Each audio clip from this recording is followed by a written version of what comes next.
My name's Tommy. I'm a drug addict. Hey, Tommy. First of all, I'd like to apologize for being late. I was at an H&I.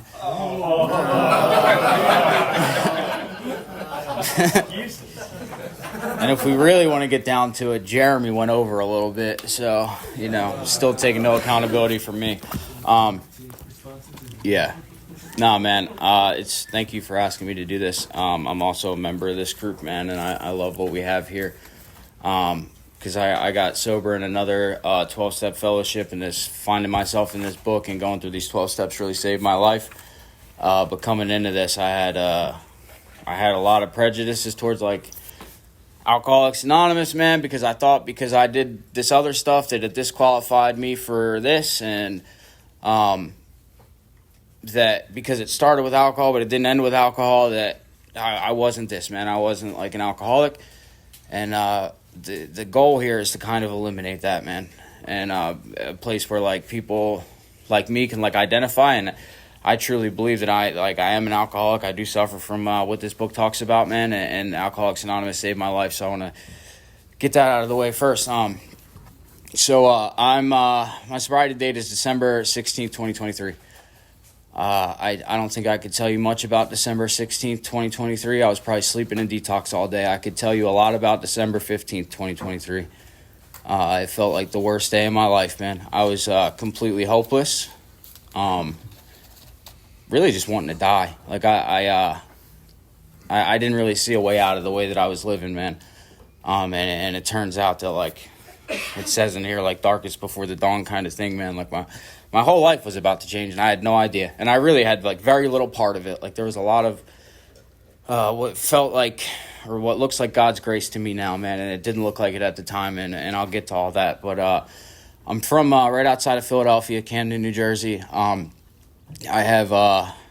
was born to drug addict parents. My dad is in prison most of his life, let alone mine. My mom was a heroin addict my whole childhood until she died as like a direct result of this thing. My dad is in like a pagan motorcycle club, and he got out of prison long enough to knock my mom up and go back. And, and then he got out when I was 10 for a couple months, and then he went back again until I was like 26.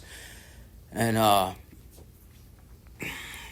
just going to say that I made amends to my dad today. I hadn't talked to him in 5 years. And it's one of the things that this stuff has given me the ability to do. And I didn't think that was ever going to happen, man. It was probably like one of those ones that was just never going to happen. And I didn't know how it was going to be received. And I didn't think that he wanted to talk to me. And I really didn't want to talk to him. But, like, as a result of, like, this 4 and 5 and seeing my part and stuff and, like, my sponsor asking me, like, what kind of son were you and what kind of dad have you been up to this point, me being able to find some compassion, like, I opened that door and, like, weirdly enough, like, I looked at it because I looked at our messages. 1 year ago today is the first time that I tried to reach out and make this amends, and he didn't answer. And so I reached out again today. And something told me, too, a couple of days ago, man, I was listening to the speaker tape that just made me bawl my eyes out. And, I reach out, and I tell him, man, because the last time we talked, it wasn't good. I was asking him for money for drugs. Well, I was asking him for money for my electric bill for the third time that month. And he told me no, and I told him how much of a piece of shit he is, and how he's the reason that I'm like this, and that, like, my dad was at my football game, shit would be different, and all this stuff. And he said some stuff he didn't mean. I'm sure of it. We talked about that all today, but I was able to like make that right, man. Ask him how to make that right, and he said, "I just want to be your dad, man, and to be a grandfather to your kid. And I'd love it if you came. He lives in Philly. He said I'd love if you came up here and we could like go to an Eagles game, and I could teach you how to ride a motorcycle." And I put this. I didn't like come into here thinking that was gonna happen. You know what I mean? I came in here with like a hatred in my heart for my father, and I had a real victim mentality that was smashed in that 4 and 5 thing. Like I really thought that this is why I got loaded, man. I was born premature and addicted to this stuff, right? Like my father wasn't around. Obviously, there's a lot of trauma in my childhood. There's some sexual abuse stuff. Obviously, this is why, right? It is very clear that one of these things that happened to me is why I do what I do. And I would go to these treatment centers, and they would kind of like hammer that home. Like they would tell me, you got to figure out why, and why you get loaded. And I don't think that any of them would take this as a sufficient answer. But the reason I get loaded is because I'm a drug addict. And I hate the way that I feel when I'm sober, and I love the way that this stuff makes me feel, man, and it makes me feel alive, and it did for a long time, man. It was a solution to all my problems, because from the time I was like a kid, man, I just felt so like out of place, and really always like thinking about like what other people think of me or thinking of myself. I'm doing that right now, by the way, but that's all I thought about, man, and I felt so like my skin didn't fit, just this anxious, weird fucking kid. And I get loaded for the first time, man. I drink for the first time, and I remember it being like my sister was going in the Marines, and everybody was at my house drinking, and I was like 13, so I wasn't allowed to like drink. But my older cousin, my cool older cousin that I aspired to be, brought some Jägermeister, and we go around, we drink, we walk around, we drink this stuff, man, and I felt like okay for the first time. Like I was okay in my own skin. And all of a sudden, this cool guy that I like aspire to be like is like very blessed to have his younger cousin around him right now and enjoy this moment, you know. And I don't know if I made like a conscious decision to like chase that stuff from there, but it unlocked something in me, man, because it was the first time that I felt like I could breathe a little bit. And it progressed, like it, you know, not at first, man. It started with like just drinking whenever I could, kind of thing, and drinking in high school and smoking weed and that type of thing. And I don't know. For a long time, I would just go to like my homeroom in high school and then leave with my friends and go get loaded all day and then go back to school and catch the bus home. And I would just do that. And I was okay. And I was okay for a long time. And then they kicked me out of school, because I didn't go to any of my classes or anything, and they tried to send me to this like behavioral school, and the behavioral school wouldn't take me. And at this time, I had been like in and out of like juvenile detention centers and shit too. So this behavioral school didn't want to take me, so they sent me back to the public school. And I wasn't gonna let this get in the way of what I had going, this like partying thing. And I dropped out of school to play video games and smoke weed and drink and sell weed. And I was pretty good on that. Like, I was pretty cool with that being my life. I thought that was, I was pretty stoked. And I did for a few years, from like 15 to 18, that's what I did. And then my mom passed away when I was 18, man. And I really thought that this sent me down this like dark path for a long time. And really, this thing had already kicked off in me. And I wanted to try the thing that, you know, she did, that it really felt like she made this conscious choice to choose this stuff over me. And I know that to not be the case today, because I damn sure like did not choose this stuff over my son, like the first year of his life. You know, I have a much different perspective on this, but that's what it felt like at the time. And I wanted to try this stuff because it's got to be pretty good. If she just threw her whole life away and didn't take care of 8 kids, and she just wanted to do this stuff, so it's got to be pretty good. And I was with this guy, and he had crack and heroin, and it seemed like a good day to try crack and heroin. And I could take or leave the crack, but that heroin, I was like, I fully understand everything that my mom went through. I get it. This is bliss, right? And if it was still working like it did that first time, I'd still be doing that, you know? I wouldn't be speaking at a DAA meeting, that's for sure. And it got dark real fast for me, man. Like, it was homeless quick, you know? I told you, I dropped out of school to play video games. I was, like, ranked, like, top 15 in the world in Madden. The day I did heroin, I pawned my Xbox the next day. We are on to bigger and better things here. And I was homeless quick, man, like, within a month. And I had like an older sister that she raised me, man. She did. She's the one that changed my diapers when I was a kid. My dad wasn't around. My mom was always working, and then she was strung out. My sister raised me. And I can't imagine like watching the kid that you raised just all of a sudden become this like junkie that's homeless on the streets of like Camden, New Jersey, you know? So she felt bad for me, and she let me come and stay with her until I burned that to the ground. And then I was homeless again. And for like the next 4 years, man, I'm just like homeless, bouncing back and forth between like Camden, New Jersey, and Kensington and North Philadelphia, and just like going back and forth between these places, and like living in an alleyway was like my home post, and it's a pretty sweet alleyway, by the way. I just want you guys to know that it had like an overhang that kept me out of the rain, and I had an air mattress with a hole in it that I found in somebody's trash that kept me off the concrete. And I was like pretty pumped on this. I was like, this is the good life right here. And I had this girl along for the ride with me, and we're just living this like animalistic lifestyle. And there was a stretch there where we're just doing whatever it takes to get this stuff. And the day that I met her, she bought me this heroin stuff, and I was like, I love this woman. I'm gonna marry her. And that's a true story. That thought crossed my mind. She bought me that, and I'm like, I love her. And and the most toxic bullshit I've ever been a part of transpired over the next 4 years, which was mostly me, by the way, not her.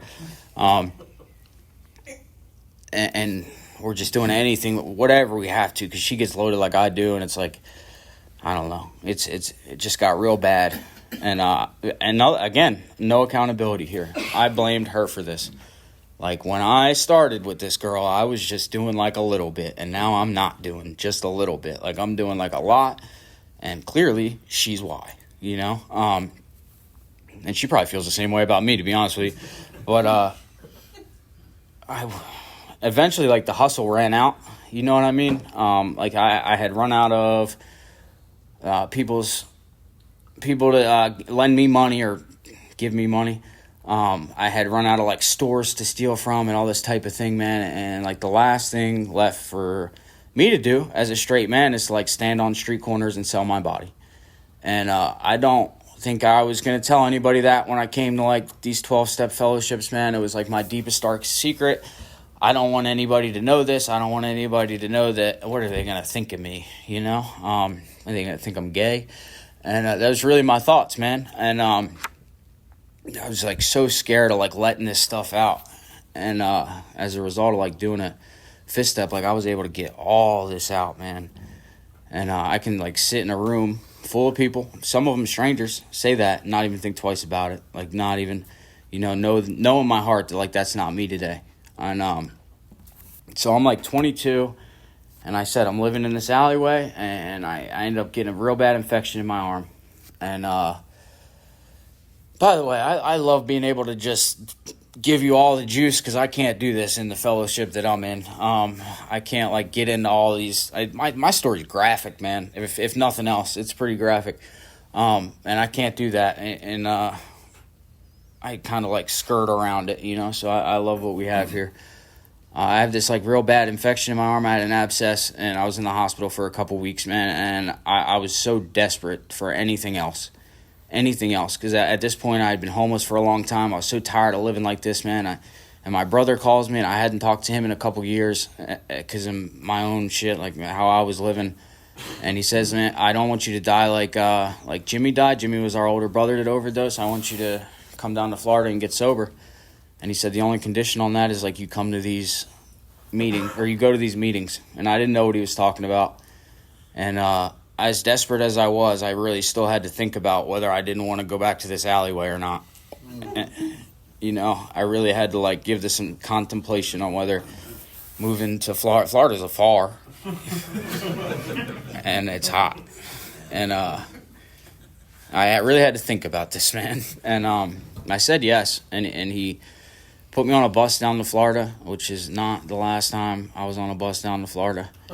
And unfortunately, and I start going to these 12-step meetings, and I don't work the 12 steps, and I wonder why, like, I keep getting loaded, and I just keep burning my life to the ground down here. And there's a few times where like I fly back up there to go be homeless, which is an insane thing to do, but and like to do it multiple times.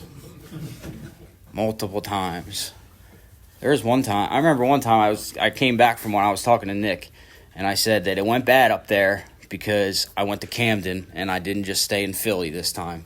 And if I would have just went to Kensington and not went over the bridge back to Camden, everything would have been okay. And that was the insanity that I was like dealing with, man. I was delusional, like truly delusional. It had nothing to do with the fact that I started getting loaded or hopped on a fucking plane to go be homeless. It had to do with the city that I was in when I arrived.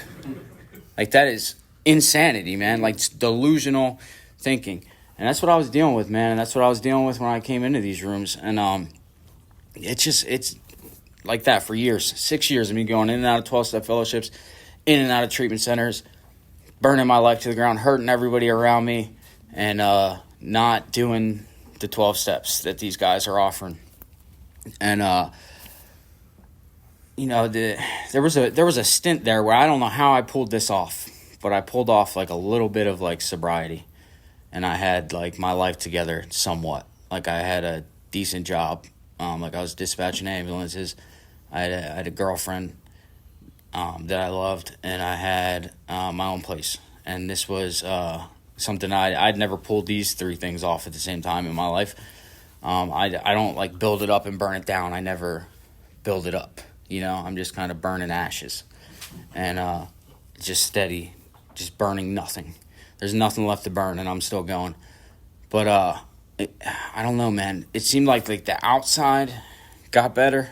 Like, on the outside, you would look at my life and be like, hey, man, that's a lot better than living in an alleyway. But on the inside, like, I just kept getting progressively worse. And I know it today to be like, I suffering from a spiritual malady, and I had no, like, spiritual experience, no psychic change, none of that stuff, man. I'm kind of just, like, holding on for dear life and scratching and clawing for this stuff. And eventually, something happens where I need relief again. And inevitably, that happens to me every single time, man.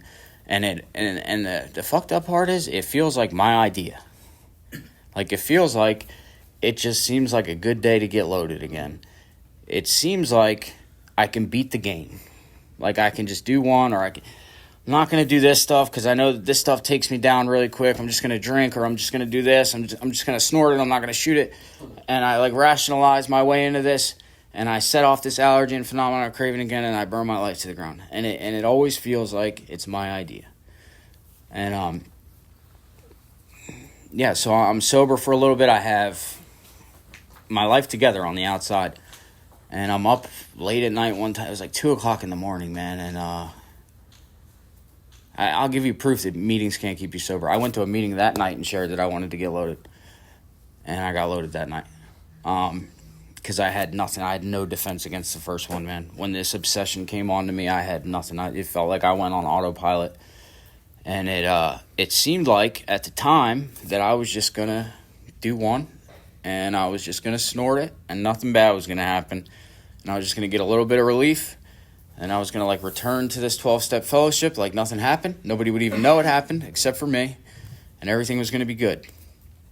If you would have told me that night when I was in an Uber on my way to Leisure Lane over here to cold cop some dope, that I wouldn't draw a sober breath for 3 years, that I would lose this job, this career that I had, I would burn that to the ground, I would get evicted from this place I was living because it seemed like a conscious choice that getting loaded was a lot more important than paying these bills, and that I would slowly watch this girl lose hope in me and leave, I would have told you you're out of your mind, man, because that's not what I'm going into this with. Like, I don't see how I get from A to Z on that. Like, I'm just doing one. I just want a little bit of relief. And at this time, like, I still really have no idea what I suffer from, man. I hadn't found myself in this book yet. I don't know anything about, like, an allergy or a phenomenon of craving, or, like, what powerlessness really means for a guy like me. I don't really know. And that's exactly what happened, though, man. I didn't draw a sober breath for barely. There was, like, little stints where I'll pull, like, a week, 2 weeks, whatever. I'm in a treatment center. I pull off X amount of time, but inevitably I'm loaded again. Loaded again. And burn my entire life to the ground. And in the midst of all this, I have this. I was with this girl for most of this. She was the last thing to go. She should have been the first thing. She should have, like, left, like, long before she did. But I got her pregnant, and I'm pretty sure that this is what's gonna fix me, right? Like, the job, the girl, the house. That didn't fix me. But, like, a kid will fix me because now it's not about me. Like, I had this, like, impression that I don't care about myself enough to get sober, but I care about this kid that's not born yet enough. Because I don't... Like, if you would have asked me at any point in my life what I wanted to be, I would have said, like a father to a son and, like, coach his baseball team or something. You know what I mean? Like, that is, like, that would have been great for me. I would have settled for that. And, I'm sure that I'm not going to be like my parents, man. And these are, like, all thoughts that are happening while I'm getting loaded during this pregnancy. Like, I'm going to be sober by the time this kid's born. Like, I always said, like, I wouldn't bring a kid into this world if I couldn't take care of them like my parents did, and all this stuff, man. And I go through the whole pregnancy like that, so sure that I'm going to be sober by the time. I don't know how I'm going to pull it off. I think I'm just going to stop, is what I think. I'm just going to stop one day. And it's always tomorrow that I'm going to stop. And I keep moving the goalposts and tomorrow is the day that I'm going to stop. And then tomorrow comes and it does not feel like a great day to get sober. And we'll just try this again tomorrow. And I do this all the way until the water breaks, man. Like, I'm loaded when the water breaks. I'm at her house and loaded and the water breaks. And I'm like, oh shit, like, this is real. Like, this kid is coming. I got to get my stuff together now. And it's the most beautiful experience of my life, man. Like, that kid, I love that kid more than anything in this world. Cut the umbilical cord, and, like, I slept with him on my chest that night with, like, a firm resolution that I'm not doing this anymore, man. And I mean business this time, and I'm not doing this anymore, man. And the next morning, I woke up and this head of mine's chewing on me, and you mix that with a little bit of dope sickness, and it didn't feel like a choice. It didn't feel like a choice at all. This head's telling me that I'm a piece of shit, and that I'm not going to be a good dad anyway, and that this kid's better off if I die, and that I should rob my kid's mother, and I should go get loaded. And I went back and forth on the rob my kid's mother thing for a couple hours because I like, have a conscience, and I knew that was pretty fucked up. But I could not stop myself, man. Like, I could not stop myself. And that's part of this powerless. Like, when I set this thing off, like, I don't get to decide when I'm done. I don't get to decide what I do to people, man. Like, it's going to be bad. I know that every time. But I do that, man, and she like begs me to come back to the hospital. She's like, it's okay. I just want you to be here with us. And she begs me to come back to the hospital. And I do. And the same thing happens. I go to sleep that night with him on my chest. I'm not doing this again. I cannot believe I did that. I went into that hospital again with my tail between my legs. Like, if I was this girl, I would kill me, man. And I'm sure that I'm not going to get loaded anymore. And the next day I do the same exact thing. I Venmo myself money, I get an Uber, I leave. And I can't imagine being on the other side of that, and I've since made amends to her, and I can't even imagine. But that's what I put people through, man. And all right. And this time I don't come back to the hospital though, man. I go on a nice little tear, and then I try to sober up for this kid, man. I really want to be there for this kid. I pull off like a 2 months, and I remember I was in Tampa, and she lives in Tampa, and I was trying to be near my kid, and I'm in another 12-step fellowship, and I asked this guy to sponsor me, and he says he's got too many guys, but this guy's a good guy, so he sends me to this other guy, and I'm like, all right, man, I don't want to do this anymore. Whatever, my ass is whooped. And this guy tells me, I need you to call me every day for 30 days, and then we'll start the steps. And I'm like, okay, I do that. I call this guy every day for 30 days, and then we start the steps. And he had me write all these questions, and there was like 70 of them, and I write those all out, and I bring them to him, and he's like, oh, when I see you practicing all the spiritual principles behind this step, I'll move you to 2. And I'm really grateful for the sponsor that I have today that didn't do that, because I didn't have fucking 30 days, man. Like, I was dying, and I was dying then. And I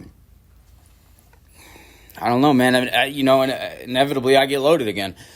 I had no solution in my life. Like, I was stuck on step one. It felt like, I look at it now, and that's a baffling thing. I don't mean to, like, this is just my experience, right? It is like a baffling thing. I couldn't imagine. But anyway, after this, I get loaded again, and I fly.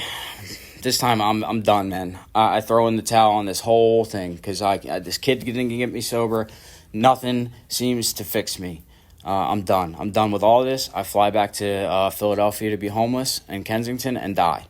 That was my intention. When I got on that flight, I'm not making it out of this run. I'm gonna die out there, and I'm out there for a little bit, man. And I keep like overdosing and waking up in like Temple University Hospital or like a hospital in Jersey, and stuff just doesn't seem to want to kill me, man. I just want to die. And one day I'm at this needle exchange in Kensington, and my ass is whooped. And I'm calling my brother to save me one more time, man, because he's like my biggest enabler, and he tells me no, he doesn't have the money to put me on a bus back to Florida. And he said, hey, I got to give him a few days to like ask the rest of the family or something to put some funds together. And I told him I don't have a few days.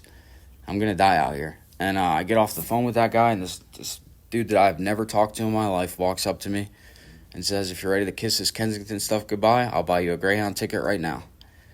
And I can't, like, put into words that stuff doesn't happen, you know? Like, it's God's grace all over my life, you know? And I thought he was bluffing, man, like, because that doesn't happen. I thought this dude was full of shit, and I said yes. And again, I this delusional thinking, I had to really think about whether I was going to leave this glorious life of, like, burning cardboard to not freeze to death underneath the L in Kensington to go back to Florida to, like, you know, try to get sober and be a dad and all this stuff. And I say yes, and he does. He puts me on a bus, and he's like, I'm not messing around, dude. Like, you're not doing anything before you go. You're going. I was like, all right. And he puts me on a bus. And again, I have this firm resolution. I'm desperate. I'm not going to do this again. I'm not getting on this bus 36 hours to get back there and do the same shit. Like, I am so done. And I get down here, and I think I really believed that, man. Like, I was going to get sober. And I wish I could tell you that I did, because that's a really cool story. That's a part of my story. I wish that's when I got sober, because that would be really cool. But it's not. I get down here, and there's some money on my debit card that I didn't know was there, which pissed me off, like, so bad. And, you know, that thought comes to my head that I'm just going to do one. And, you know, just a little bit of relief, and it's going to be all right. And that sends me on this, like, this tear down here for, like, the next 9 months. And I can talk about this. So a couple months before I got sober, man, my brother, who is probably the closest person in the world to me, to be honest, my brother Jerry, he flew me out to Phoenix for an NLCS game, a playoff baseball game. Spent like a ton of money to fly me out there and all this stuff. And when I got back, I asked him why he did that, and he said, "Man, I just wanted one more memory with my brother before he dies."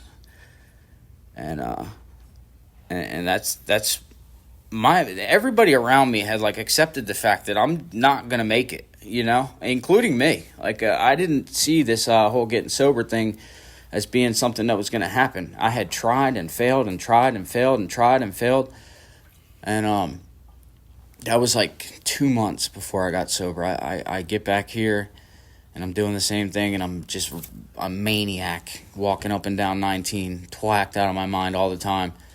There's something about 19 that's like a magnet for a guy like me. I just can't stay away from it. And I'm really beat down and hopeless, man. Like, I had been desperate before, but I felt hopeless. Like, I had abandoned all hope ever getting sober. There was times where I was desperate, and I thought that I could pull this off. I could pull this sobriety stuff off. This time, man, I was like, there ain't no way. There is no chance And I put up a prayer for the first time in a long time, like a sincere prayer. It's basically, kill me or get me sober, because I can't keep living like this, man. And some things happened that night. It's raining, which probably helped me feel the way that I was feeling. But I had cracks in my phone like a homeless person does, and some rain got in there, and my phone stopped working. So I didn't have my dealer's number. What I did have is I had this guy in his 12-step fellowship's number. He's sitting there. He had sponsored me for a while in this thing, and I knew his number probably from calling his phone on detox walls, and I knew it by heart. And it was the only number I could think of. Besides my brother. My brother wasn't answering. I tried one other person that I knew that he didn't answer, and I called John. And I said, I'm done, man. Like, I need to go to detox. And I don't know how many times this guy's driven me to detox. Probably a lot. I couldn't tell you. I had been to that detox countless times, and I would have not felt any type of way if he just like hung up the phone and said no, because it was like midnight. And he lives all the way in the next county up, and I was like in Holiday. And he got, and his wife told him to not do this. Don't go take this kid to detox at 12 o'clock at night. And he did anyway, you know. And to me, that's another like God moment in my life. Like this guy getting out of bed at 12 o'clock at night to come pick my dumb ass up and take me to detox one more time, man. When chances are not going to stay sober, you know. And he does that, man. And he drops me off at this detox, and this detox has seen me so many times that they don't want me. I have to barter with this guy at the door to let me in. I pull every trick in the book, like I'm going to kill myself, all these things. And he's like, I don't care. Like, I don't care. And I'm standing there for like a half an hour. You're just going back and forth with this guy. I'm like, please, man, I'm going to die. And he's like, I'll let you in if you shake on the fact that you'll never come back here. And I shook on that. And I wouldn't say I'm a man of my word, but I haven't been back there since, other than to do H&Is. But I've since thanked that guy for letting me in that night, man. And I hope that he never turns anybody away from that door because he sees me sober. I know I don't have that power, but I'm hoping that like nobody ever gets turned away from that place, because I had been there a million times and I didn't know that this was the time I was going to get sober. And to be honest with you, it probably wasn't. Like, it was probably going to be the same shit. It was probably going to be, I get restless, irritable, discontent. I get this like dope sickness on me a little bit, and I sign myself out to go get loaded again. But what happened is that when I went to sign myself out this time, the doctor said no. The doctor said, you are a danger to yourself and society. And I'm like, lady, I've been a danger to myself and society for 10 years, and now all of a sudden you care. And I was pissed, man. I was pissed. How could you do this to me? And that lady saved my life. And today, my perspective on that is like that prayer that I said before he picked me up for detox was answered in the form of that Marchman Act, because it made me sit. It made this thing get arrested. It cleared me out, man. This allergy, this phenomenon of craving, it was arrested. I could not get loaded, even if I wanted to. And while I was in there, these guys from AA came in. And they convinced me that, well, really one guy convinced me that he got loaded like I did. I don't think that anymore, but I thought it then, and that's what matters.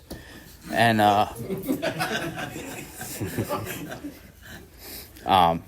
but really, more importantly, he convinced me. He talked about how he felt when he was sober, and I could tell you exactly what he said that like gave me chills, man. He said that his family would badger him and ask him, why are you doing this to yourself? Like, why can't you just stop? You know, like you stop and then you burn your life to the ground again. And he said, like, if they knew how I felt when I was sober, they would fully understand why I'm doing what I'm doing.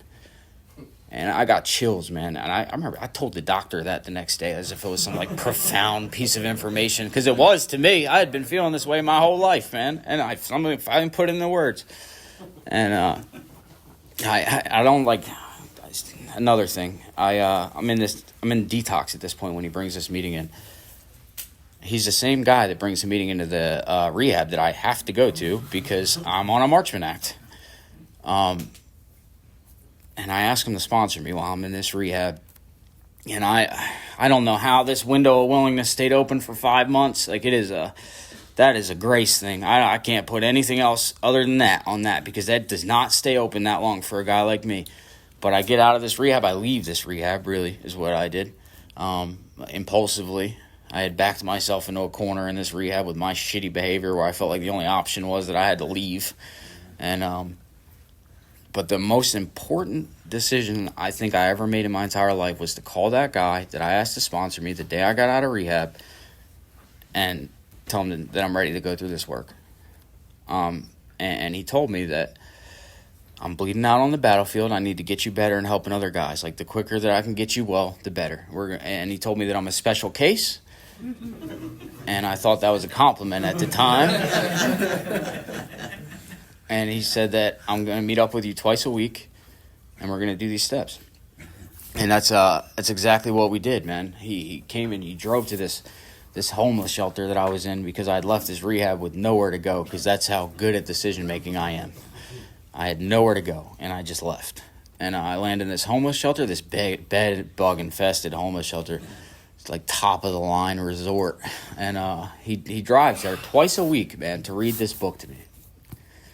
And I find myself in these pages of this book, and he sells me on one, man. He sells me that I'm going to get loaded regardless of if I want to. Like, against my will, I'm just going to keep doing this over and over and over again. And then I'm completely fucked. And I really bought into that, man, because my idea of what step one meant prior to that means, like, when I put this stuff in me, it sets something off. I can't stop. That made sense to me. What I didn't see is that every single time that I'm like stone cold sober and the idea comes into my head that I should get loaded again, that I should just do one, that I have no defense against that I'm just going to do that. Then inevitably, even if I get a bunch of no's in a row, I get lucky and I say, no, I'm not going to do that. One time I'm going to pull a yes. It's going to be a yes, and I'm going to go do it. And it's going to feel like my idea. And he sold me on that. And then it made it really easy to do the rest of this stuff, man. Like, 2 was like a real simple, like, how good's it going your way? Like, and it was, I got resentful. Like, he asked me how good it's going your way. And I'm like, pretty good, man. I'm sober. I got, like, resentful. I'm, like, living in this homeless shelter. I have no job, no prospect on a job. Family won't talk to me. Haven't seen my kid in I don't know how long. But I'm doing pretty all right, man, because I'm not shooting dope. But I want to say home, but it was really, I went back to this homeless shelter, this top bunk of this homeless shelter, this bed bug infested homeless shelter, and I pondered that, like, how good is it going my way? And not good, faced with the facts of where I'm at right now, not very well. And it was really like, give this stuff a try, man. What do you have to lose? And I had seen these guys, like, I had seen Jeremy, and I had seen these other guys at Fourth, like Chris, and I had seen Caleb and Chris and these guys at Fourth Dimension, and I started calling these guys without knowing them, because that's what Jeremy told me to do, and they seemed to live like I lived at one point, and now they weren't living like that, and they were pretty happy, and they were like fathers and stuff, and they seemed to be pulling off life pretty well, which is something that I couldn't do at all. So I'm like, yeah, maybe they got something over there. And I start doing this stuff, and I believe that they believed. I didn't believe this stuff was going to work for me, man. I was really in a state of hopelessness, which turns out, for the best place for a guy like me to be is completely hopeless. And we do this third step, and I expected more out of this. We get on our knees and pray, and I expect to get up and be one with, like, God and catch the Holy Ghost, and none of that stuff happened, and I write this AA stuff off. I'm like, this is bullshit. These guys, this is a sham. And but in the book it says, next we launched out on a course of vigorous action, right? And he repeated that line to me for some reason, like, a few times, and it, like, just to hammer it home, I guess. So that means just go write this 4-step, like, now. And I do that, man. I had never done this before. I'd never written, like, a thorough 4-step. I'd done the 1, 2, 3 thing, but I'd written a 4-step before, but left a lot of stuff out. And I do this, and we do this 5th step, and it was to this day the most powerful experience I've ever had in my life. Like, just getting all this shit out, this stuff that I was like going to carry for the rest of my life, the stuff that I wasn't telling nobody, that I was going to my grave with. I get all this stuff out. And also I have this perspective switch that, man, I am the source of all my problems. And that was like that's a tough pill to swallow, man. But it was. And I kind of bought into this whole, like, you know, I don't think I would have considered myself self-centered before going into this, through this book. But it is. It's all I ever thought about, man. And I put myself in all these positions. And this whole resentment list is 99% bullshit, man. And I'm holding on to all this stuff. And I get to let all that go, man. I have this perspective switch. And after that, at like 6 and 7, you do this hour meditation thing. And it's the first time in my life where I felt okay without getting loaded.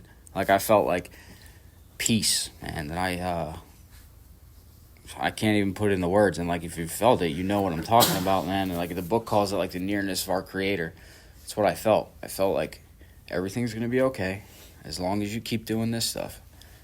And I really can't put into words that experience, man. And and it set me on fire for this thing, man, because I felt okay sober for the first time in my life, and that was something I had never experienced. That, man. It was always either like I was suicidal or I was loaded or I was both. You know, I was never like happy and sober at the same time. And it set me on fire for this stuff, man. And I go through the rest of this work, and the more that I was looking for in 3 was in 5. Like, that's when I had like this experience, man, this spiritual experience that this stuff talks about, and later on when I get to like make these amends and make things right with these people, and then also like taking other guys through this book has been such a profound experience, man. Like, there's not a time that I feel closer to God than when I'm like reading this book with another guy. It is like a profound experience every single time, and it is an honor and a privilege to do that. And this stuff has like transformed my whole life, man. Like, I would love to tell you that like it saved my life, but I really didn't have a life worth saving coming into this deal, man. What it did is it like gave me an opportunity to create a life that I wouldn't trade for anybody's. And the crazy thing about that is for 29 years of my life, I would have traded my life for anybody else's. Like, anybody, anything but what I got, man. And this stuff is like giving me some like inner peace. And in that fifth step, man, since that fifth step, I have not really, like, I haven't had the obsession to get loaded since. And that is like a miracle. Like a miracle that like a guy that like is homeless shooting dope in alleyways, man, and all he ever thinks about is getting loaded. I wake up and it's how to get the money, how do I get loaded, how to get the money, how do I get loaded, and just all the time.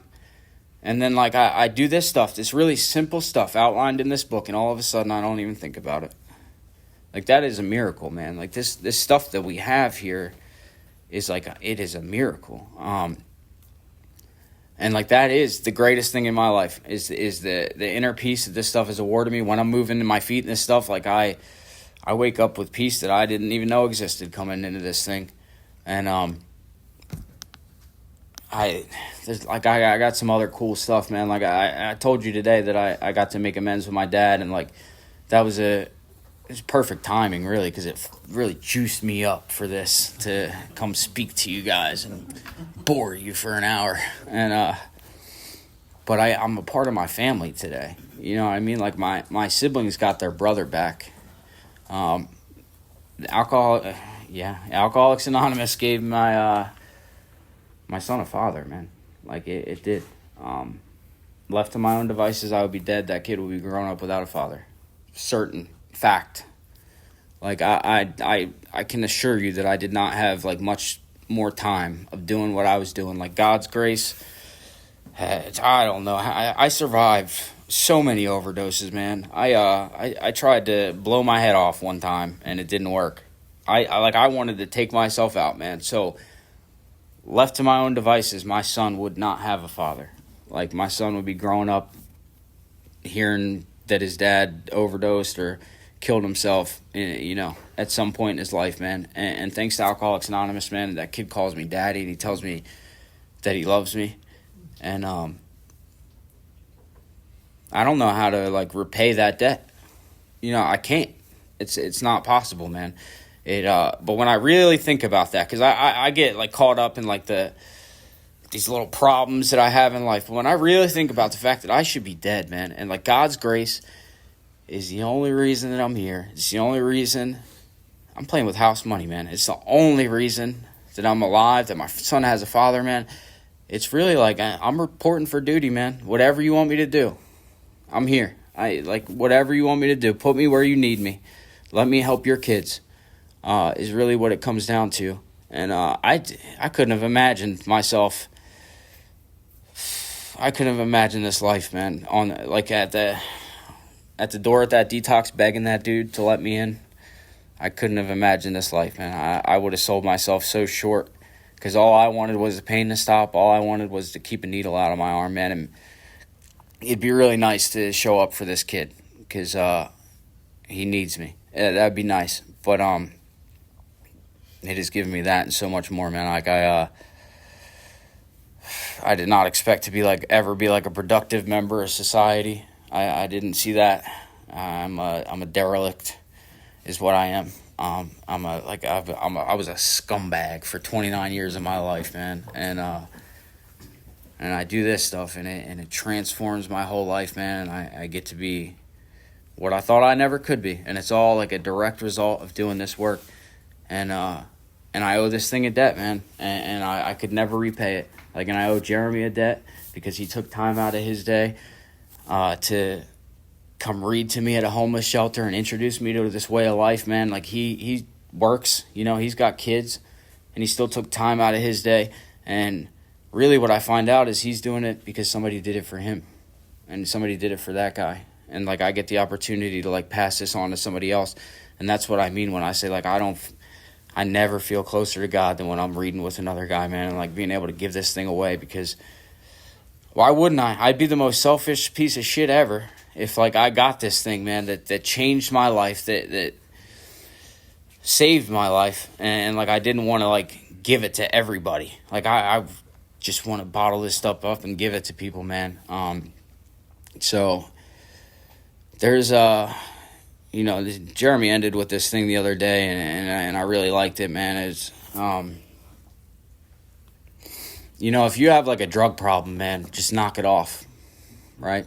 Just stop doing drugs. But if you suffer from this thing that I have, this thing that the spiritual malady, this thing that I feel like I'm never okay, and that I need to get loaded, and it feels, and I just always end up doing it again, even when I don't want to. We have something for that here, man. We have something, and there's a bunch of dudes in this room that can attest to that.